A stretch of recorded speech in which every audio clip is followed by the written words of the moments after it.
we have the comparative and superlative adjectives. And we said that Lincoln's most famous speech was the Gettysburg Address. We said most because we are comparing all of his speeches, not just two of his speeches, and it wouldn't make sense to put famous est. So we would put most famous. So Lincoln's most famous speech was the Gettysburg Address. On box 2, we use the contraction it is, it's considered to be one of the greatest speeches ever given. Because we could break it apart and say it is considered to be one of the greatest speeches ever given, and it still makes sense. When we looked at which word completed the sentence in the best way, his speech was very short. In fact, it only lasted 2 or 3 minutes. In fact, it's giving me a reason or an example as to why it's very short. Why is it very short? Because it only lasted 2 or 3 minutes. The next box, which word completes this sentence? You've got superior, surplus, and surmount. I would love to travel to Australia, but first I need to blank my fear of flying in an airplane. I need to what, Zori? Surmount? Surmount, good. Because if we look in the box from Monday, it says that surmount means to overcome a difficulty or challenge. And a challenge that this person is facing is that they have a fear of what? Flying. So they got to overcome that fear. What part of speech is underlined? I read the book but did not watch the movie. What is but in this sentence? What part of speech is that? Corbin?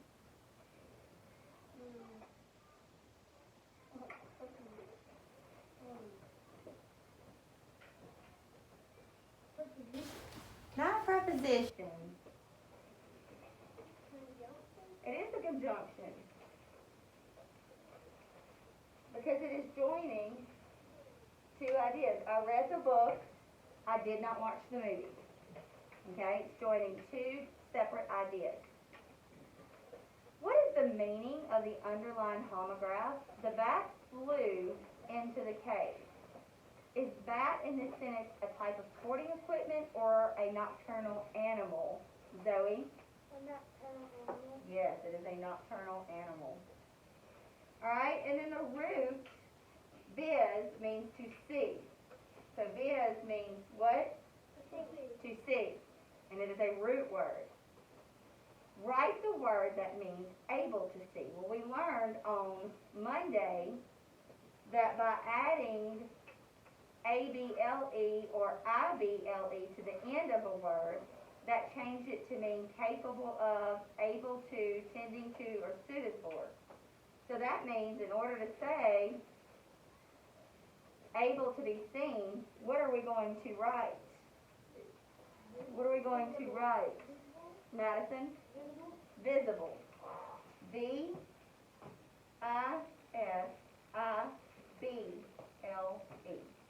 Visible. Okay? Now, looking at our food chain passage. Yesterday we read our food chain passage. We decided that it was an informational text because it gives us information. So then we looked at each individual paragraph and found the main idea of each paragraph. We said paragraph 1 was about using and getting energy. We said paragraph 2 was about explaining what a food chain is. 3 is producers and primary consumers. 4 picks up with the other types of consumers past the primary. 5 was about the scavengers and decomposers. 6 gave us an example of a food chain on land. 7 gave us an example of a food chain in the ocean. And 8 told me about a food web. Okay? So those were my main ideas of each paragraph. We looked at our questions yesterday. and we decided that we could infer. Well, first of all, we said infer means taking what I know and what I've read, and then making a really good guess based on that. So I inferred that energy is critical to survival of all living organisms because energy, it said in that first paragraph that all living organisms have to have what? Energy to survive. They have to. All right? Number 2 was which sentence best supports the statement that each organism in a particular food chain is important to the food chain as a whole. So this is where they switched it. Here, we were given something from the passage and we had to infer something. Here, we were given an inference and we had to find out what in the passage supported that. And so we decided that each organism is a different player in the food chain and each is important to the next player in the chain, supported the inference that organisms in a particular food chain are important to food chains as a whole. Okay? Then we look at number 3. What evidence from the text supports the idea that food chains are important to the survival of animals?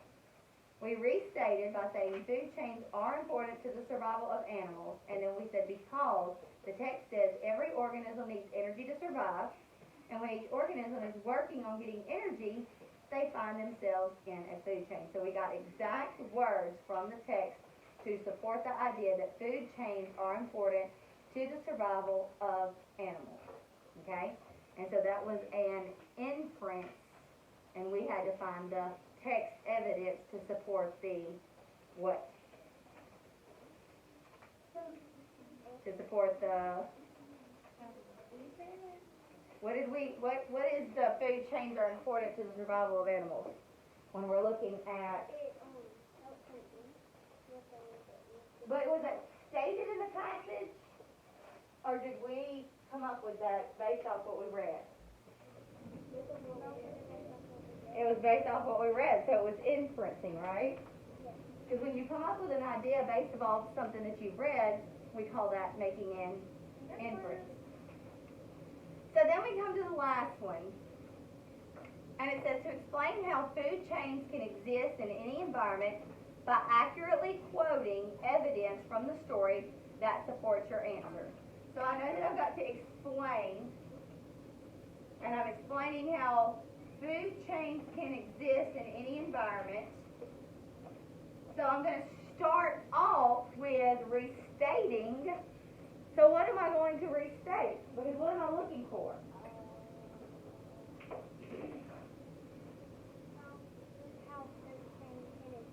How food chains can exist in any environment. Am I going to use the word how in my restatement? No, that's a question word, so I'm not going to use that. So I'm going to start with food chains. And I'm going to say, food chains can exist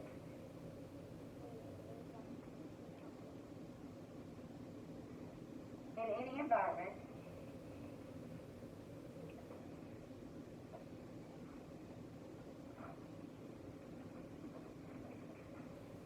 because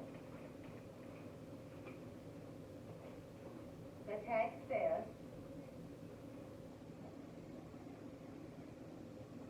alright, and I'm going to go back into the passage and I'm going to find some things that the text says that help me to understand that food chains can exist in any environment. So going back to our main ideas that we've looked at, which paragraph can you look at, or which paragraphs do you think are going to be our best options to find the answer to that?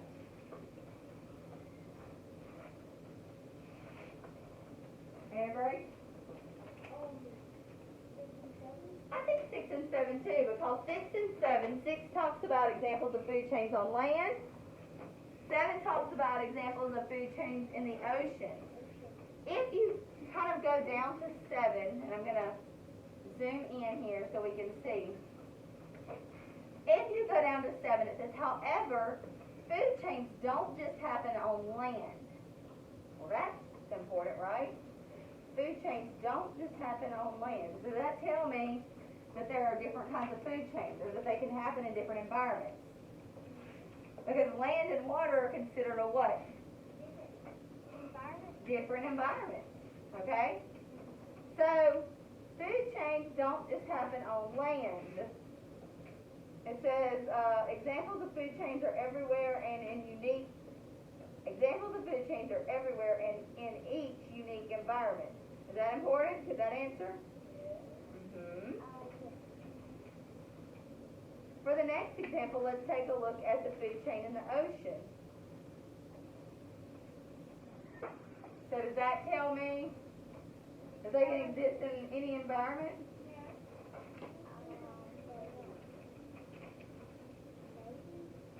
A food chain in the ocean. What does this one talk about? A food chain on land. So I'm going to say, it says, food chains don't just happen on land.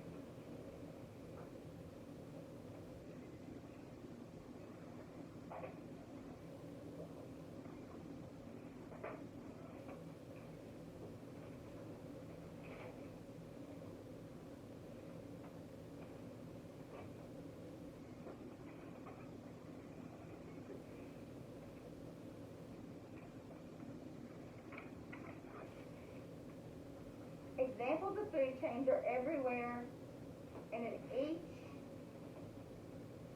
unique environment.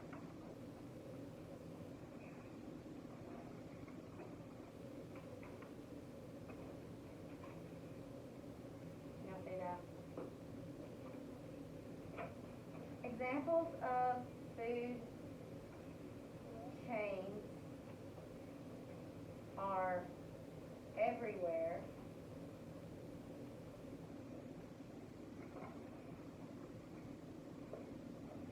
and in each unique environment.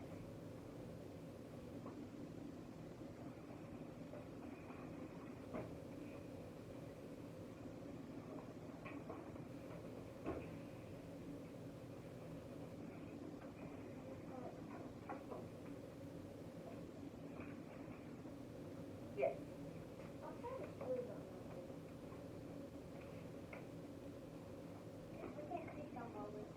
Okay, I'll move it.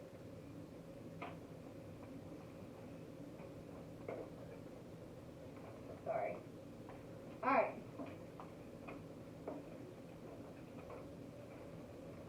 Food chains didn't just happen on land. Examples of food chains are everywhere in each unique environment. And then the last statement I wanted to make was, there's even a food chain in the ocean. So I'm going to close that off because that's the last direct quote from the text I used. But the next sentence I'm just kind of rewording for myself. So food chains don't just happen on land. Examples of food chains are everywhere and in each unique environment. There are even examples of food chains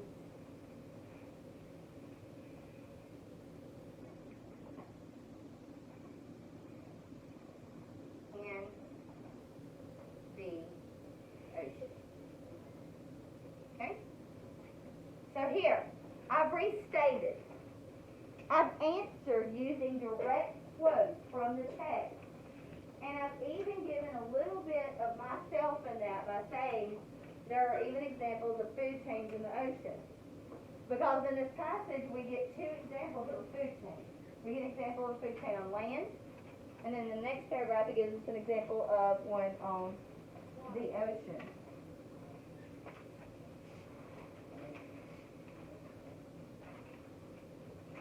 Okay? Alright, and then one last question for us to go over today.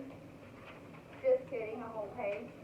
So that takes us to the end of that, and then what we will do is tomorrow, since it's Friday and we don't have to go over language or reading, We will go over all 4 of our context clues on tomorrow. Okay? Alright, so go ahead and put those away. Clear off your desk with everything but a pencil.